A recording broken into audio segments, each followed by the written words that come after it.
Hey there, I'm Candace, and I'm a worship leader and musician. And one thing that I'm passionate about is the way that worship leaders prepare and choose music for their congregation to sing and worship. It might sound like a weird thing to be passionate about, but honestly, I've been in too many worship services where the worship leader, the singers, and the musicians were completely engaged in the music while the congregation just stood there and stared. They didn't sing, they didn't move a muscle, they were totally disengaged. I've seen groups of people sing with more enthusiasm in their cars, at parties, at ball games, and at concerts than they do in worship. And I've wondered, why is that? Well, I'm sure that there are a lot of reasons, but for me, helping people sing and worship starts with the way that worship leaders choose songs for their congregation. When it comes to choosing songs for worship, I think 4 key elements are important. The resources that you have, the lyrics of the song, the music, and also where the song fits in worship. So hopefully these 4 practical steps will help you the next time you sit down and choose music for worship.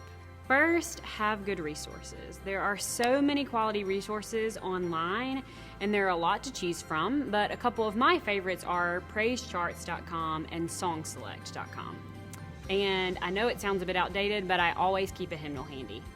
Second, pay attention to the lyrics of the song. Are they grounded in Scripture? Do you believe what they say, and will your church believe what they say? Third, you have to pay attention to the music. This is so important because most people in your congregation or youth group, they are not professional musicians or singers. They can't sing songs with complicated melodies and rhythms, and they can't sing songs that are too high or too low for them. So you should look carefully for melodies that are catchy, but simple enough for people to sing. Obviously, you have to sing songs that are in a good range for your voice, but you have to choose songs that are a good range for your congregation's voices as well. You also have to make sure that you and your worship team can actually learn and play the song.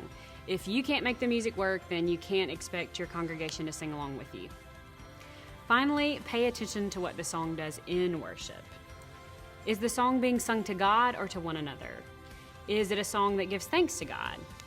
Is it a song about living in community with other Christians? Knowing what the song does will help you to place it in worship, and it will help you introduce it to your congregation. As I'm sure you know, there's a lot of bad worship music out there, but there's a lot of great worship music too. So the next time you have to choose music for worship, take your time and be thoughtful. You have a great responsibility and privilege of leading your congregation in worship, so ask God to help you make wise decisions. And finally, don't settle for anything less than the very best lyrics and music you can find.